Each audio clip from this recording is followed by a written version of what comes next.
ekyolwala ekyo tugenda okulaba ku baddu ba Allah. Omusomo gwaffe gugamba nti al ashya'u allati kama alaiha dalil ala najasatiha. Bannaye ebintu ebimanyiddwa islamically nti byo bikyafu mu Busiraamu. Busiraamu lwaki owangala nga tomanyi bikyafu? Waliwo ebintu ebimanyiddwa, things which are considered to be dirty islamically, nga kikyafu. Busiraamu wandibadde omanyi nti kino ki? Nyina Haji atuliraanye awo kumpi. Kati waliwo neiba waffe omulala ateera nnyo okuleeta obubwa nga buto n'abukuumira wakaawo. Kati abaana ba Haji bava eno ne bazannyisa obubwa, osanga babukwata mu kamwa bagira. Kati Haji lumu yayitawo nga ndi ku geeti yange awo naga nti mwe baana mmwe ewo obubwa bwe mukwata lumu bujja baluma n'agenda. Ninga Haji ekikuluma nnyo bano abaana embwa okubaluma. Nga lumu ziri baluma mwe muzizannyise. Tannalowooza nti kikyafu, naye alowoozezza embwa zijja kuluma abaana kyokka ekyokuzizannyisa kuzirera kubuteeka ku mugongo ne babuweeka nga bubebi, ebyo tabiraba mu buzibu. Tannategeera ebikyafu byebiriwa. Olwaleero mu ddakiika ze tulina Abasiraamu ebimanyiddwa bamaama abali eyo nti bino bikyafu, tusobole obyewala. Allah bw'aliba atuwadde akaseera tuliraba bwe tubanga tubikutteko oba bitwekuluusizza nnyaako abange tusaanidde kwetukuza tutya. Tuli benna? Obadde awo embizi nejja nenywa mu ntamuuyo. Entamu ngisuule ate bwebambwa. So baddu Allah barakallahu fikum, njagala muwulirize abawandiika ebigambo ebimujja biwandiika biidhinillah. Al ashya'u allati kama alaiha dalil, ebimanyiddwa okuba nti byo bino bikyafu. N'abali ebweru tuwulirize ensonga zino. Bino wammanga bikyafu era Omusiraamu olina okuba nga obyewala nnyo. Ekisooka addamu nifas. Dammu nifas, omusaayi gwonna ng'omuntu yazaala na omusaayi ogumuvaamu. Ogwo omusaayi twagambye nti guba mukyafu, era bwe gutonnya mu lugoyi lwo osaanidde okulwoza bulungi nnyo n'olutukuza n'okasa nti lutukudde. Ne bwe wasigalamu ekipaapi kiri ekiraga nti gwalimu luba lutukuvu. Tuli benna? Olugoye luyinza okuba nga lubadde luweeru bamaama ne lutonyamu omusaayi n'olukuuta, naye kiri ekiraga nti waaliwo ekyagwawo ne kisigalamu luba lutukudde. Tegerekese. Kati omusaayi ogwo gubeera mukyafu. Ekyokubiri kino bakisabika batya? Empitambi. Ibo kiri empitambi, that's dirty, kyo kiba kikyafu. Ekyokusatu oba mbiwandiika mukwate bikwate. Ekyokusatu omukojobo, urine. I've said feces, urine, the blood after bath and during the course of bath. Ebyo bisatu bibeera bikyafu. Ekyokuna dammul haidhi, omusaayi omukyala yenna singa aba agenze mu nsonga, monthly periodical monthly blood flow, omusaayi guno guvaamu buli mwezi. Nabagambye abadde nange wano ku makya ne mbagamba nti ogwo omusaayi dammu tabi, era gutandika omwana nga yakaweza emyaka 9 nga bwe yatugamba maama waffe Aisha radhiyallahu anha, idha balagatul jariya, omuwala yenna bw'aweza emyaka 9 fahiya muraa, aba afuuse mukyala, aba atandise kulwala. Gukoma ddi? Singa omukyala aweza emyaka egiwera 5, kama qala Aisha radhiyallahu anha, kama qalat Aisha radhiyallahu anha, yatugamba maama waffe naga nti idha balagat muraa 50 sana, omukyala bw'aweza emyaka 5 fakad kharajat min haddul haidhi, aba avudde mu nsonga z'okulwala. Omusaayi ogwo twagambye guliko ebitendo bisatu. Awalan guli muddugavu, gwa bitole. Tuli benna? guli thick, omusaayi ogwo guwunya, n'ekyokuna guli date, mukyafu. Ekirala nga kikyafu, muntu kyalina okutegeera wadiyu, alwadiyu, almadhiyu walwadiyu. Ono ye bwino, nze njiyita bwino tusobole okutegeera Oluganda. Ono ye bwino ava mu muntu yenna ng'omuntu ono amaze okufuuyisa. Okay? Muntu wagenda n'afuuyisa, waliwo oluzizo olujja luvannyuma lubeera colorless nga luli gamme, olwo lukyafu. Naye ate bwe luba luzze terukuwaliriza kunaaba, awo lutonaaba, awo naaba bulungi, awo n'otawaaza nomale n'ofuna ewuzo eri pasho. Oluusi luvaayo ng'omuntu akoze emirimu egy'amaanyi, oba lusobola okuvaayo ku lw'empewo, olwo lubeera lukyafu. Ekiranga kikyafu, omusaayi gw'ensolo yonna nga nkyafu. Mumpulize bulungi, omusaayi nga gwa nsolo ki?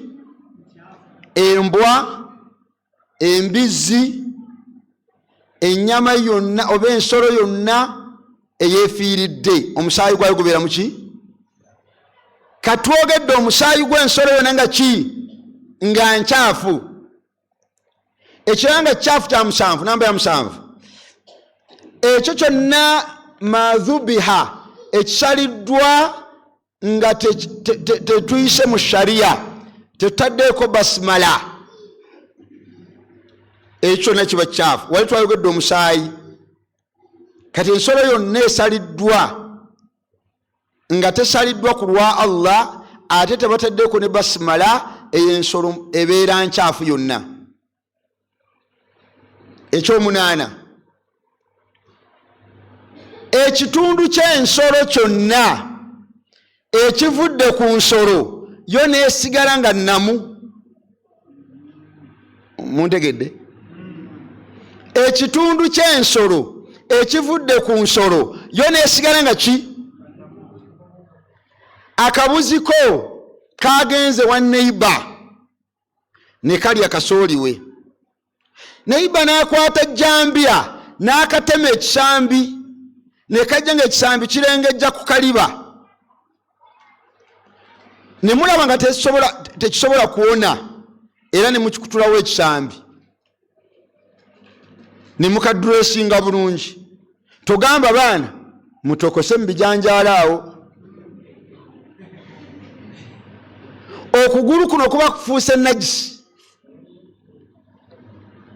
Tulina kye tuyita docking, tusala bitails, ebikira by'endiga, ewaffe babisala endiga esobole okukula bulungi. Docking, tibira nakakira nga kalinga kibooko, kyewetamu ne kigira kiti. Kati gwe tomala gisala bwoti noga nti baana mmwe oteekako mu bijanjaalo awo tulabe. Ekyo kibeera kiri najisi kati. Era abantu abangi babikozesa ng'abaana balwala olukusense, n'agamba mundeetere wali basaze ekikira ky'endiga bagire bamuwanyu awuteko. Nedda, ekyo bw'oba okyagala onoonya endiga entuufu gye basaze mu shariya ne bakikuwa essavu eryo. Oba tuli fenna? Ekirala, ennyama y'embwa, lahmul kalb, ennyama yaki? Y'embwa, eyo eri najisi. Ennyama y'embizzi, eyo eri najisi. Ennyama y'ensolo zonna nga nkambwe, the tiger, the cheetah, the leopard, the lion, ebyo ebigwa mu kaati kapa, ebigwa mu kaati, tuli bena? Ebyo ebikambwe, empologoma, ebyo ebikambwe ebyo ennyama yabyo yonna ebeera nkyafu. Empisi, empologoma, eyo yonna ennyama ebeera nkyafu. Ennyama y'akalogoyi, ennyama yaki? Akalogoyi kayinza okukolera emirimu n'ogenda okulaba kakaddiye, yambako omwana oyo ng'akalogoyi kakaddiye, tugamba nga akalogoyi ako mukasale tukalye. Ennyama y'ensolo yonna eyalidde obukyafu, enamba gye tugenzeko mugiwulira. Abawandiika waliwo yatuuse ku namba 13 nga gy'oliko kati, utambula nange. Bw'oba oli ku namba ya 13 otambula nange. Ennyama y'ensolo yonna ng'ensolo yalidde obukyafu, embuzi ne yeetumiikiriza, omwana nga yatudde ku lubalaza wali, embuzi nejja neerya, naye naye eba esusse. Embuzi eba esusse eddalu, kati neemala erya ne mukakasa nti eridde obukyafu, embuzi yonna ebeera najisi. Tukola tutya?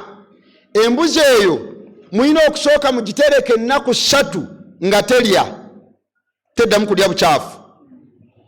Ennaku 3 we mugisibidde nga mukakasa teryaki bukyafu. Bwe zigwa ennaku 3 naye obusiraamu bulungi bannaayo bwali bulagira ddala nti digestion obukyafu bugenda kuba bumaze okufuluma bwe yalya. Kati bwemala ennaku 3 nga tekyalya bukyafu, awo mulye, awo mugirye. Nebambe ze baleeta mu lufuleezo olusi eba yakalya ggulo limu, bajereda yakalya ggulo limu naffe ne tulya. Ate ekinyonyi, enkoko, embaata, eyo ne bwerya ku ssaawa 9 ku ssaawa 10 ne bwe mugirya. Yo ne bwerya obukyafu ku ssaawa 9 dakiika 4 ng'oyagala gisala ku ssaawa 10 sala, nga kinyonyi lya nanti tukirya byenda. Era gwe ebyenda tebiri haramu, naye bw'onaagirya ebyenda n'otomera. Enkoko, mbaata, ezo yo ne bwerya tugirya, naye ensolo endala yonna please sooka gitereke. Ekirala, ebigambo bya Ibn Umar radiyallahu anhu yagaa nti tugitereke ekiseera ekyo ekiwera ennaku 3. Ebirala nga bikyafu,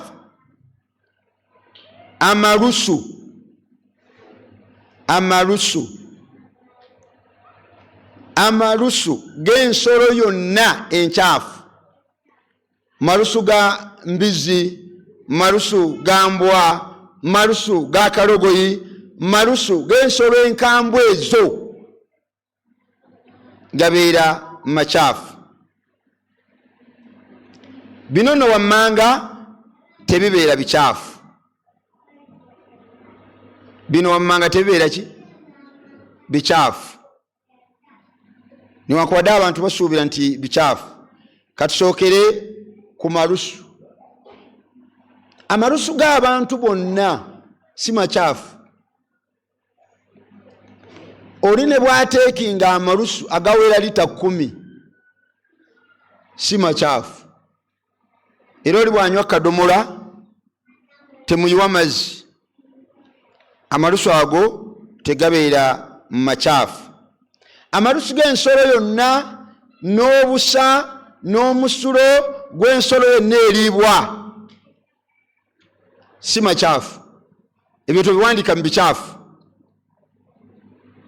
Ngambye ago si makyafu. Amalusu g'abantu gajjeemu 2 bye twayogedde si makyafu. Amalusu g'ensolo yonna ng'eriibwa si makyafu. Obusa bw'ensolo yonna ng'eriibwa si bukyafu. Era embuzi singa ejja neefuka wano wetusaalira, mumusaalirewo. Edda twamaalanga obusa mu kilaasi ne ku bisenge naye nga tusaaliramu tuli benna. So obusa si bukyafu. Ekirala nga si kisaafu, omusaayi gw'ensolo yonna nga singa eba ettiddwa tegukulukuta mu mpeeyo emu, wangi mumpeeyo omusaayi gw'ensolo yonna nga singa ebettiddwa omusaayi gwayo tegukulukuta, ogwo omusaayi gwayo si mukyafu, mpaayo ensolo eyo.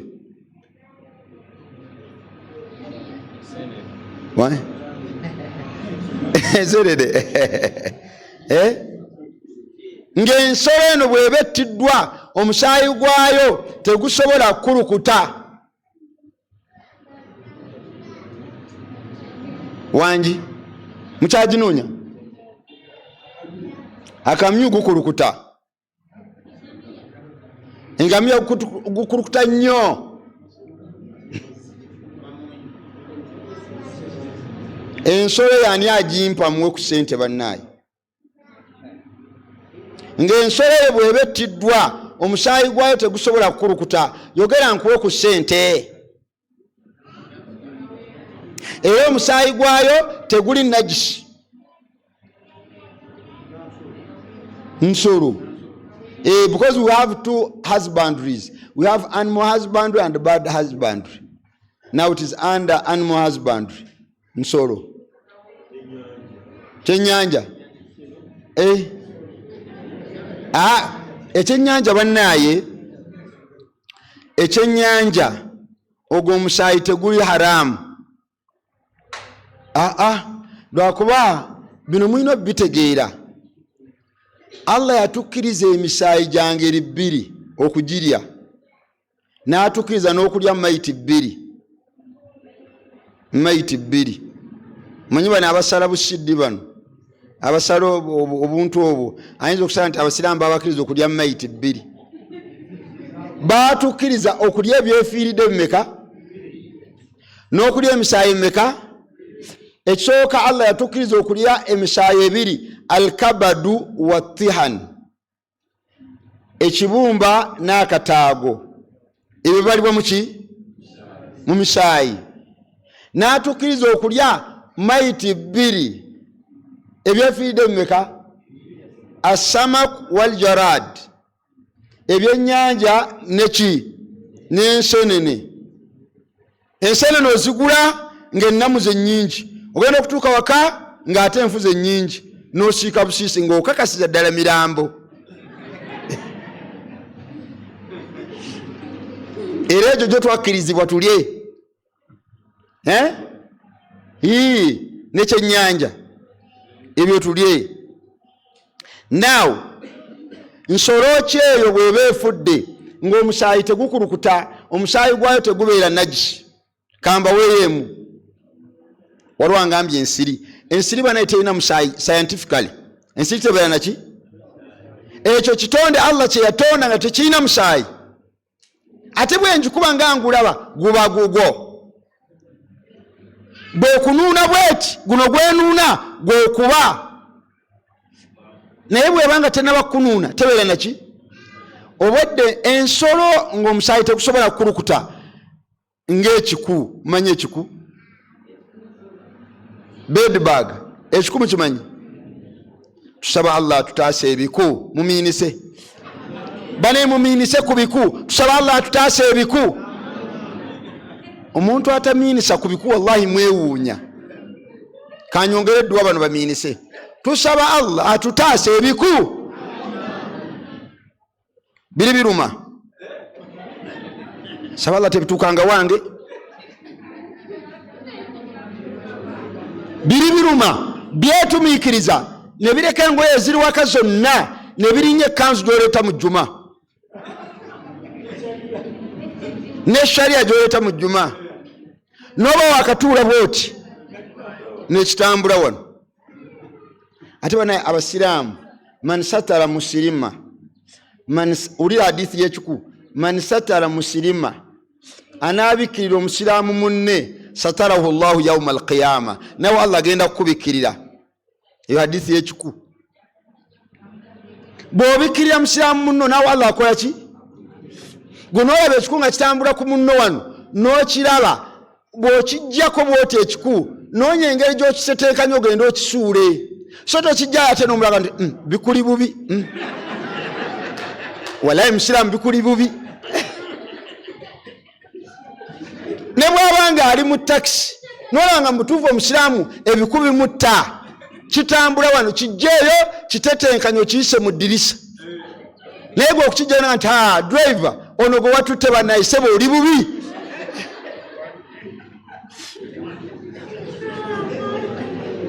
Omusajja yagenda n'agula emmotoka, oli bw'agula emmotoka nampita namusangako mu katawuni akamu, bwe naakoogera ajja kuntegeera gy'ali, kwali ku Dawa TV Uganda.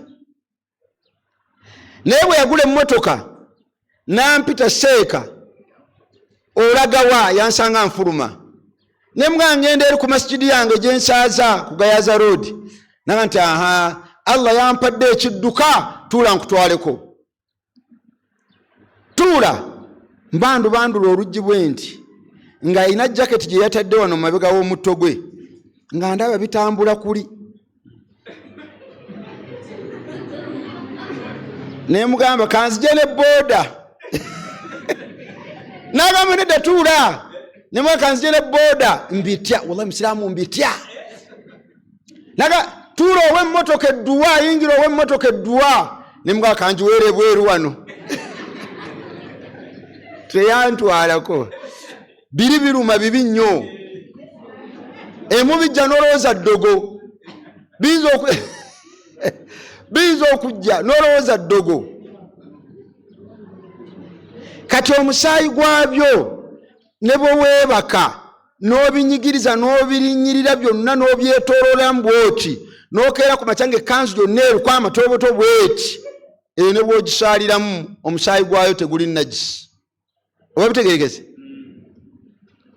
Kiri ku musaayi guno bw'osaala tegulina problem, ogwo omusaayi si najisi.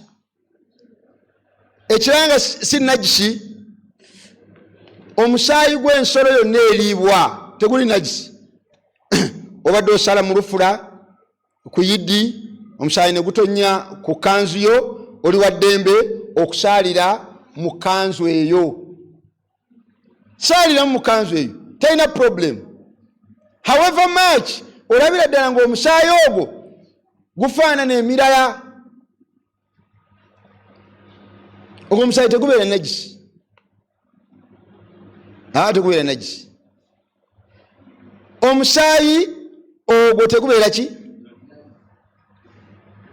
Omusaayi omulala nga si najisi, oguvudde mu mubiri gwo naye nga teguyise mu makubo abiri gali.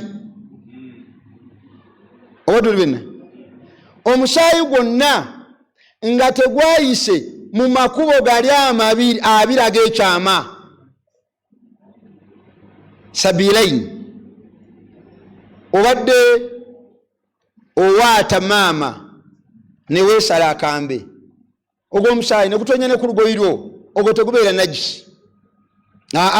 Tegubeera najisi. Bwino yenna azaala, bwino omutegeera bwino.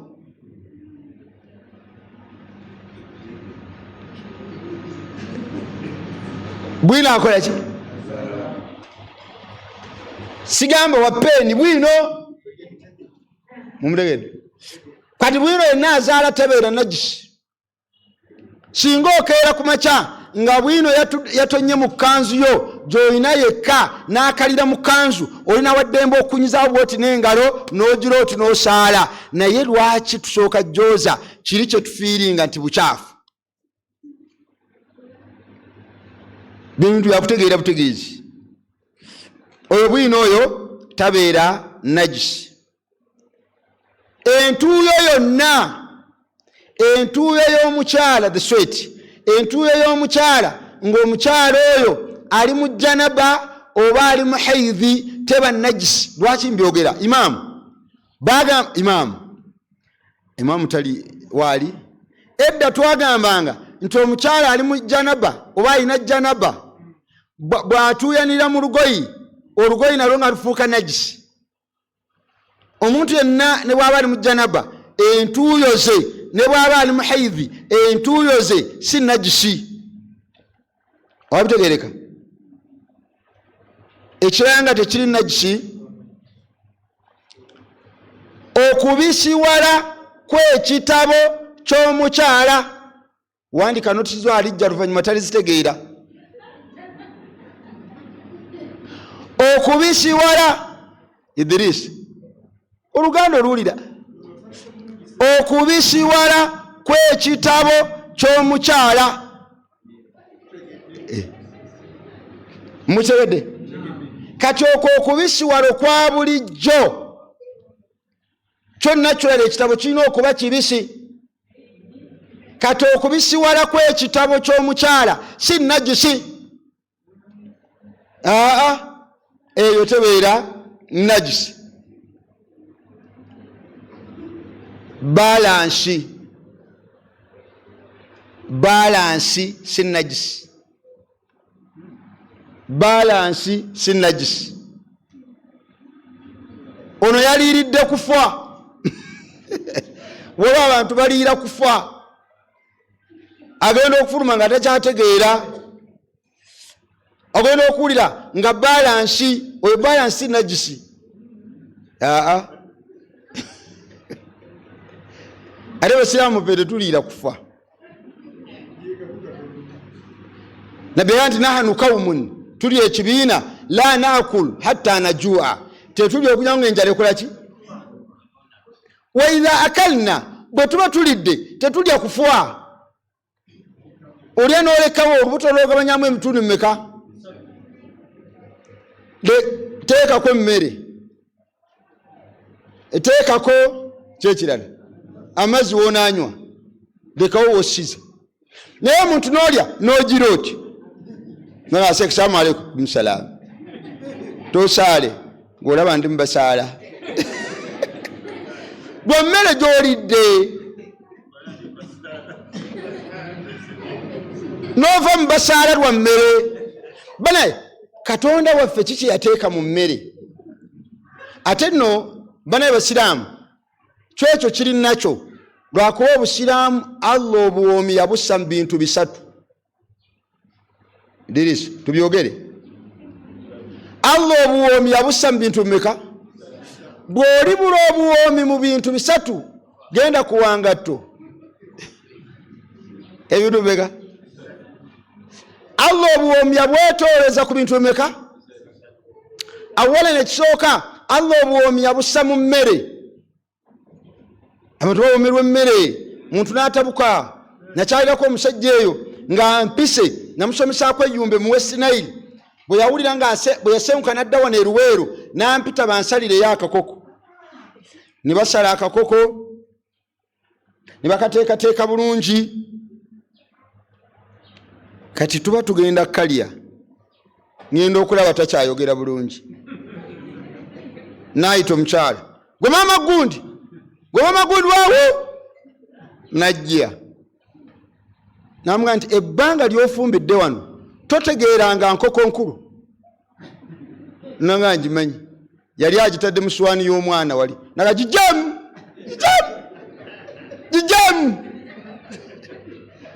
Biki kiri mu byakulya? Omukyala n'agijjayo enkoko nkulu n'agiteeka mu swaani ya nnyinimu. Nnyinimu naga nti waawo. Omwana n'atandika okukaaba wali. Ani yakugamba nti nkoko nkulu sunna?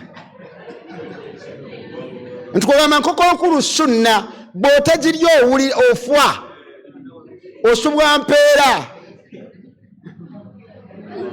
Ekiri mu mmere. Kati Allah obuwoomi yabussa muki? Mu mmere. Ekyokubiri, Allah obuwoomi n'abussa fi nnawm, okwebaka. Ekyo kyakumeka? Allah obuwoomi yabwetooleza mu tulo, omuntu yeebaka n'awoomereza. Nungemu n'awoomereza ki? Okimanyi nti omuntu azuuka mu tulo ng'akimanyi basaala ssaawa 12 zennyini n'atunula bw'ati nga ziri 11 dakiika 58 n'agagi nayo dakiika zange 2. Kati lw'ogamba eddakiika 2 zigenda kuyamba ki? Lwa nsonga nti otulo tuno Mungu yassaamu obuwoomi. N'ekisembayo mwenna mukimanyi. kale tebakimanyi wabba kati gwe osobesa otya n'otawa homework n'ekisembayo mwenna mukimanyi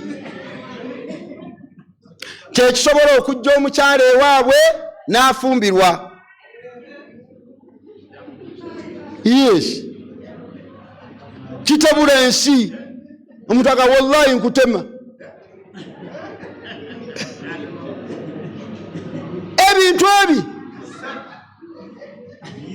ekyokusatu gwe gamba nti ekitabula abantu kyoba wandiika nti ekitabula abantu seeka tuwe erinnya lyokusatu gweteekako ekitabula abantu oligenda g'obuuze ekitabula abantu notisi zirina okubanga zirimu ebikalubago olina okukola research. So tusaba Allah atuwa obulungi. Kyoba olaba Luqman bwe yali agamba mutabani we yagamba nti nadhartu fi hayati al-anbiya, natunuulira mu bulamu bw'abannabbi fawajadtu 8 sifaati, nensangamu ebitende byali 8 naye naga nti 4 minhunna, ebitende 4 mubikole nnyo musobole okuwangula obulamu buno bwensi. Wa amma al-2 ate bino ebibiri fala tansahuma, abange tembyerabiranga. Naga nti wa amma al-2 al-ukhrayaini ate ebibiri ebisembayo fala tansahuma, yaga nti ebibiri ebina mubikolenga, ebibiri tembyerabiranga, ebibiri radha temubyogeranga, n'ebibiri ebisembayo tembyerabiranga. Ebina mubikole tuli bena, ebibiri tembyogeranga, ebibiri tembyerabiranga. Ebina mudde mutekemu amaanyi, ebina mubikole ebina ebibiri temubyogeranga, ebina ebisoose mubikolenga, ebibiri tembyogeranga, ebibiri olwo bikola 8. Ebina bye mulina okukola ekisooka idha kunta ma'a nnas, bw'obanga olina abantu bonna b'otudde nabo kuuma olulimi lwo. Ng'olina abantu kuuma ki? Tomala googera. Ziyaduhu wa nuksanuhu fi takallumi, abantu okuwa ekitiibwa n'abantu okukakanya. Oyogera ekigambo kitya? Singa ngenda kuwasa, nazze kuwasa ewammwe wano ne mukola omukolo nga gw'amaanyi, naye tumaliza okukola omukolo gwaffe nga tunaatera okugenda ne muga nti omugole naye atolere ku bantu salaamu, nensituka nga ne imaamu mwali ninga nti banaye salaamu aleikum tu aleikum salaamu, nanga nti banaye bakadde baffe twandibadde twajja dda wano naye yala atuluma, yala abadde akyatuluma yala. Era muzeeyi akuwadde omuwala ga nti ono yatutte muwala wange ayogera ebya yala. Ekyo muyinza okuba temukitegedde. Singa nzija wano nga mmanyi ngenda kusomesa nentuula bwe nti ekitiibwa kyange kigenda kufiira wano oba kuvaayo, nentuula wano nentandika banaye katandika butandisi maaso ku lutimbi mwetegereze, kano ka mwaka mulundi gumu mwetegereze, mugamba mukwate obwedda mulalu. Twalina seeka waffe lunaku lumu bamudipotinga okuva gye yali asomera, yajja ku subuhi, yajja kiro ku subuhi ne tumulaba mu muzigiti. Kati n'ayagala bano abaaliwo baseeka bona nga nti seeka katusaazi, seeka wazze nti nazzeeyo kulikayo, n'atubuuza nga tulaba ayogera bulungi, n'ayimirirawo n'atusaazi. Bwe yatandika Allahu akbar n'asoma al-Fatiha suura eddako, muzeeyi omu n'akolola wali mu swala, ono n'akyuka bw'ati naga nti ani akolola nsoma Kurani mukolola. Awo we twategeerera nti seeka bamuleese nga mulalu bambi, era abaana ne bagira awo ne basituka ne bamukwata ne bamutwala waka. Kati bw'oba oli mu bantu kuuma ebigambo byo. Tuli fenna tugenda kwazina tusaale biidhinillah. Kuuma ki? Olulimi lwo. wa idha kunta fi sola bw'oba oli mu sola kuuma ebirowoozo byo ng'oli mu sola. Abantu babeera mu sola n'agenda mu nnimiro n'atyaba enku n'avaayo n'azireeta waka n'aziwumuza waka mu birowoozo naye ng'ali mu sola. Kye baabuuziza kiri nti abange nsobola okuteekawo TV wali n'ensaala. Nedda, abamu bagamba kendeeza eddoboozi naye nga TV agiraba. Waliwo omupiira gw'ayagala naga nti Allahu akbar, olugenda kuluka Allahu akbar, nanga omwana ono yanditukuba omupiira. Eswala gy'osaaleyo swala ki? Bw'obeera mu swala tereeza ebirowoozo byo. Ekyokusatu, wa idha kunta ala taami bw'oba ng'oli ku mmere, please emmere ng'oli ku mmere kuuma ensa, kuuma olubuto lwo. Abantu bayimirira ku layini zino z'olaba emmere nebeera ku layini mu mbaga. Nono omusajja anuuka ensingo bw'ati, musajja mukulu tekyabitegeera. Subhanallah, ogwamu twalyako n'omusajja emmere ku akiika twotandisa okulya wano n'awanika omukono n'ejjuba ye naga mumpitire nnyinimu, muyite nnyinimu wano, ne bamuyita nnyinimu najja aba asembera wano naga eno akiika yannabaki, wano olabyewo enkoko, wano olabawo enkoko wano. Nnyinimu n'ankuba akama naga nti enkoko eweddeyo seeka mungambire. Ne tukwata enkoko yaffe yali wano, nali ne shehe bamuyita Sheikh Abdallah, ne tugimuwa naga nti mwe enkoko tebakolera, naga nti nfe tetukolera. Akakkane kyaga nti mumuntegedde. Togwamu lwa mmere. Omusiraamu n'obeera waka abaana n'osala enkoko, abaana ne batandika okuwakanira ku lubalaza. Taata agenda tagenda, taata agenda tagenda, taata agenda tagenda. Olumwana n'awangula ng'aga taata tasobola kuva wano nga basaze enkoko, talina gy'alaga. Musiraamu obw'olumusalayo enkoko bakubuuze okyaliwo nga nti nze bannaye ndi bize ngenzeeko erukaya mulye. Ne bw'otagenda lukaya jangu otuule ku kisaawa wano balye enkoko nga toliiwo. Bakakase nti taata enkoko temumalamu. Naye abantu ne balayira eddala nti awali enkoko nti awo tosobola kukola ki? Sala atuwe bulungi. Nsaba yaziine biidhinillah tusaale ekira tujja kiraba mu kibuuzo inshallah taala. Tusigazayo akanyumiro katono nnyo ka kibuuzo, tuli benna bibuuzo byaffe bye tulina wano, eddakiika ezisigadde tugenda ziwa imaamu inshallah taala nga tuggalawo darusu yaffe. Saba Allah abasiime. Musiraamu olina okutegeera ebikyafu era n'omala butya bw'obuhandulinga. Bwe ndikomawo mu darusu ejja nja babuulira ebikyafu bino tubyetukuza tutya.